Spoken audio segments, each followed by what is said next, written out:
Bonjour Marie-Ange, bienvenue. Merci beaucoup. On est content de te voir. Merci, bienvenue. moi Oui, aussi. rentre, s'il te plaît. Oui. Alors bonsoir Marie-Ange. Bonsoir. On est très heureux de t'accueillir ce soir. Merci pour votre invitation. Bon, et puis j'aimerais en profiter pour dire aux personnes qui nous écoutent, qu'est-ce qui se passe ici ce soir? Et ça vient d'un projet que Enrique de la pastorale jeunesse du diocèse a un peu mis en route, et puis j'ai dit à Enrique, je vais collaborer. Et on s'est dit, on aimerait mieux connaître les jeunes qui sont ici à Amos aujourd'hui.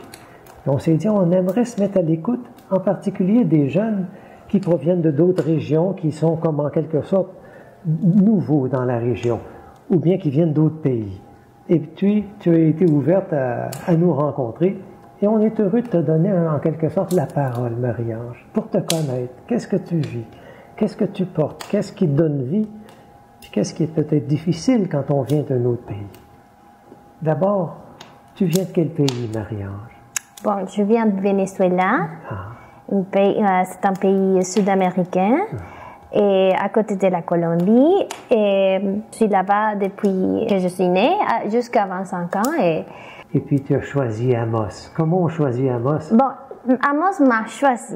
Ah oui, c'est bon. Bon, c'est parce que je cherchais par Internet, un Québec en tête, un travail. Donc, j'ai mis mon CV à Jardin de patrimoine.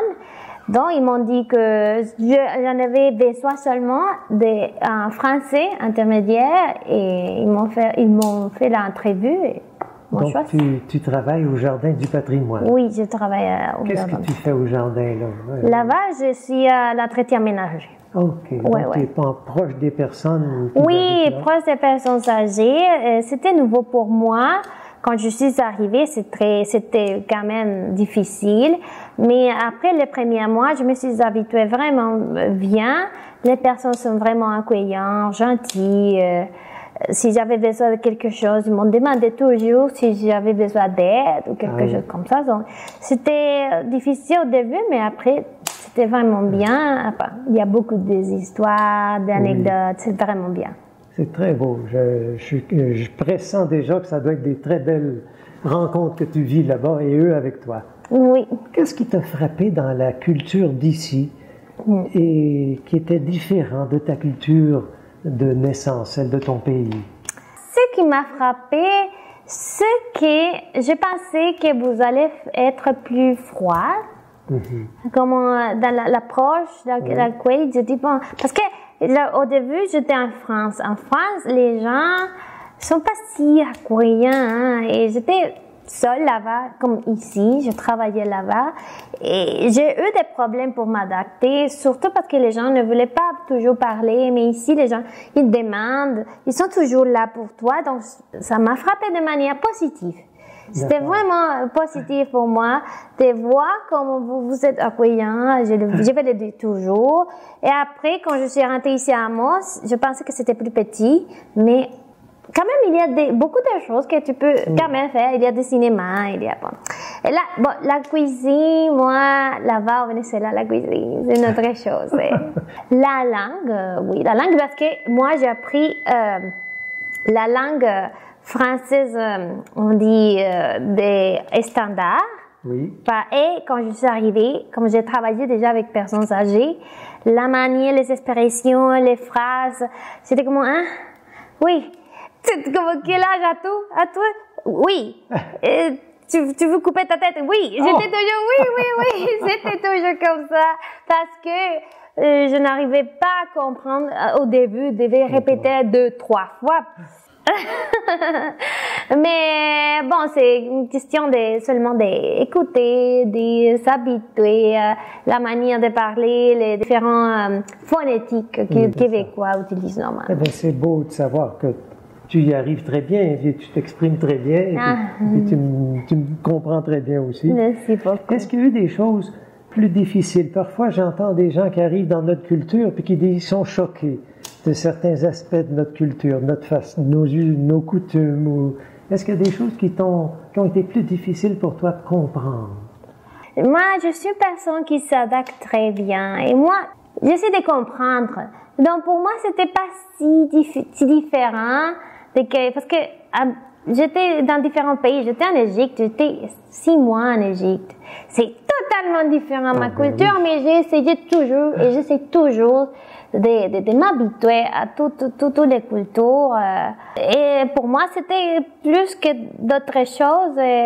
C'était la manière de parler, des expressions. Voyons donc, je dis. Voyons donc, c'est quoi ça? Je dis, ah, ok, ou pantoute.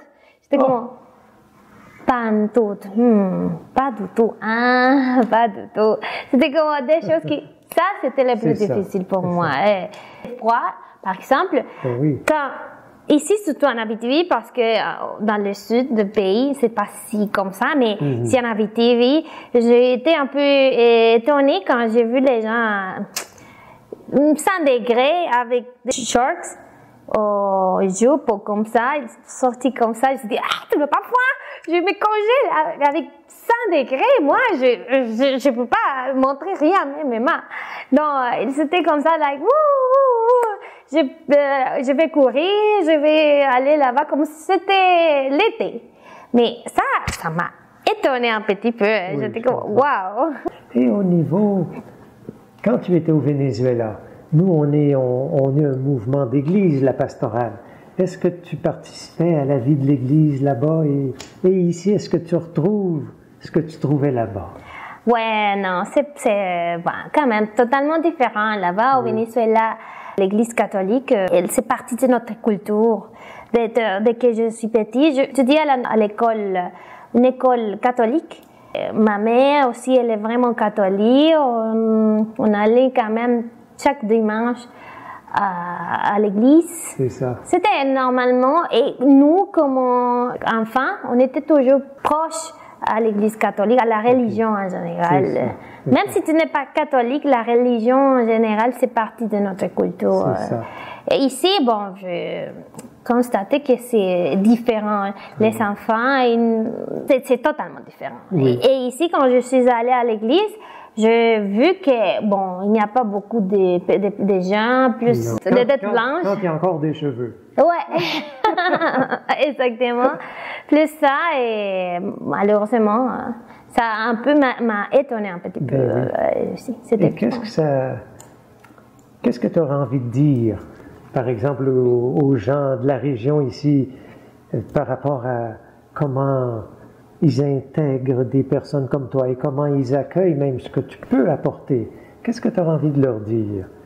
As-tu des attentes que tu aurais de leur part? Ça fait pas longtemps qu'il est arrivé beaucoup de personnes d'autres pays. Hein. C'est vrai. Et c'est ça qu'ils m'ont dit les gens d'ici, les Québécois, que ça fait quand même 2-3 années que beaucoup de gens sont arrivés ici et nous, on doit s'intégrer, on doit parler entre nous, surtout, par exemple, nous la langue nous connecte, nous fait un lien pour aussi parler des besoins d'autres. Parce que quand tu arrives dans un pays seul, tu ne parles pas la langue, tu ne connais pas la culture, tu vas te sentir seul. Ça arrive. C'est ça. Ça arrive à tout le monde. Moi, par exemple, je peux dire, je peux m'habituer plus facile que d'autres personnes. Mais il y a des personnes qui viennent, ils ont jamais sorti de pays. L'hiver, par exemple, c'est comme, surprenant, c'est un choc, c'est ça. C'est un choc totalement que, par exemple, tu vois que c'est déjà nuit à 4 heures, et tu es seul, ça fait froid, tu peux pas parler, et les personnes de ta famille, tu peux parler par téléphone, mais ils vont pas comprendre les niveaux de froid et de stress et aussi solitude que tu auras ici. Donc, je pense que si tu partages ces sentiments avec d'autres personnes qui sont là avec toi, peut-être qu'elles ne sont pas ta famille, mais par ta langue, elle peut t'aider. Et il y a des personnes qui pensent que non, je vais m'enfermer chez moi, je vais m'en aller parce que ici c'est pas chez moi. Bon, on peut respecter ça, mais tu peux aussi essayer de t'ouvrir et découvrir l'autre partie du pays. Parce que il y a toujours des bonnes choses et des mauvaises choses. C'est vrai que ça serait le désir de nous, quand je dis nous, les gens qui demeurions ici à Amos, que ça devienne ton chez-toi, que ça devienne un lieu où que cette terre-là, ça soit ta terre, que cette société, ça soit ta société aussi. Mais ça nous demande à nous aussi d'accueillir ce que tu as et qu'on n'a pas. Comme je vois des qualités déjà en toi de relation aux personnes, je suis convaincu que ça va faire du bien aux gens du patrimoine. Je le sens déjà. Oui, comment donner et donner. Je vous donne une partie de ma culture et vous me donnez partie de votre culture parce que c'est comme ça qu'on va s'habituer, on va aimer l'endroit, n'importe quel endroit où tu vas habiter. Et je crois que l'église, c'est aussi une partie importante de ce type de liens parce que c'est là où il y a toujours des gens et aussi on a quelque chose en commun que c'est Dieu. Christ. Donc, on peut parler de ça, on peut partager des expériences. Et ici, et là c'est un endroit où tu peux connaître d'autres personnes. C'est vrai. Alors, ça me touche ce que tu dis, Marie-Ange, quand tu dis, si on a même, tu parles de la foi, de Dieu, c'est comme si tu es en train de dire, toute personne a une valeur et unique, et donc on s'ouvre à tous. Quelle est ton expérience quand tu parles de Dieu? As-tu une expérience que Dieu veille sur toi ici? Et comment tu fais l'expérience de Dieu ici à Amos? J'étais toujours un peu proche de Dieu. Quand j'étais adolescente, j'ai eu cancer. Et j'ai beaucoup pris pour guérir la maladie. Et ici, après ça, j'étais toujours à côté, toujours avec Dieu. Mais ici, j'ai découvert beaucoup de personnes aussi de mon pays qui sont là à l'église et j'ai voyagé aussi à Trois-Rivières en rencontre de différentes parties du Québec et c'était vraiment génial, c'était une expérience vraiment nourrissante parce qu'on a fait beaucoup d'activités, on a parlé aussi de Dieu, de la foi.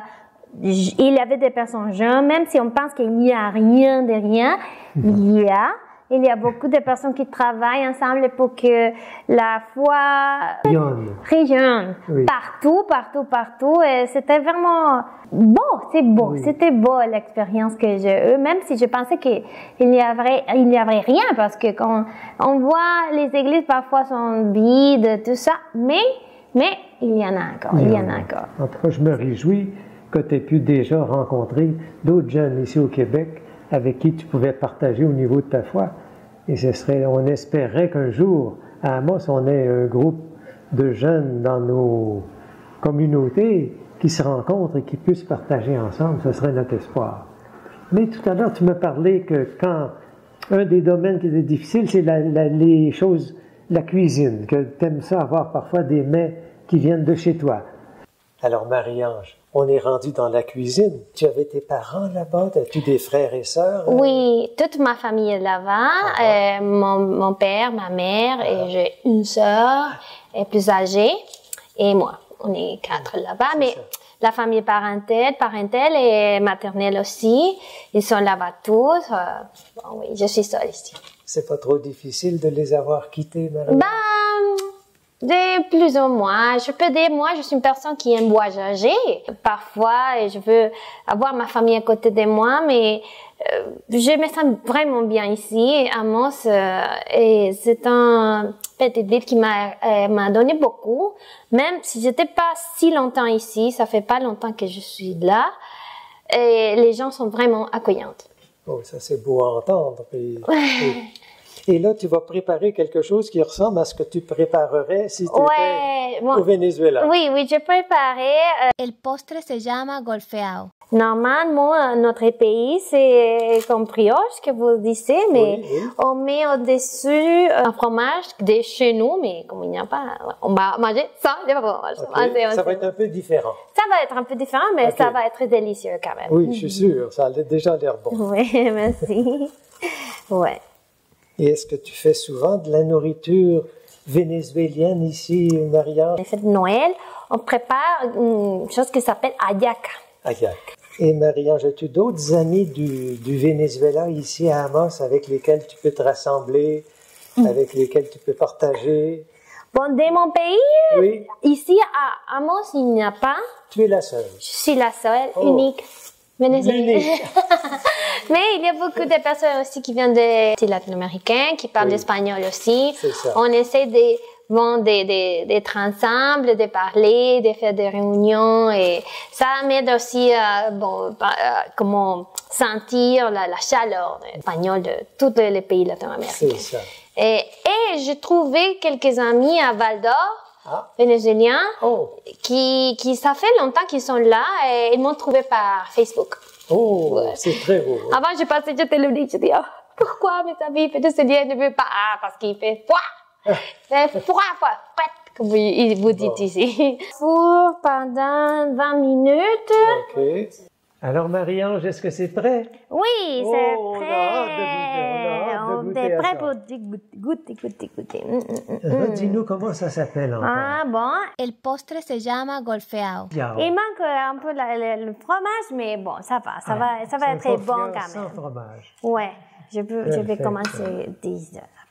Eh bien, bon appétit tout le Bon monde. appétit! Et puis on remercie beaucoup la famille Solitude Myriam qui nous accueille ce soir. Merci de votre accueil. Merci à vous. Merci d'être là, Marianne. Merci pour m'accueillir. Voilà. Je suis vraiment contente. J'espère Alors, que vous aimez.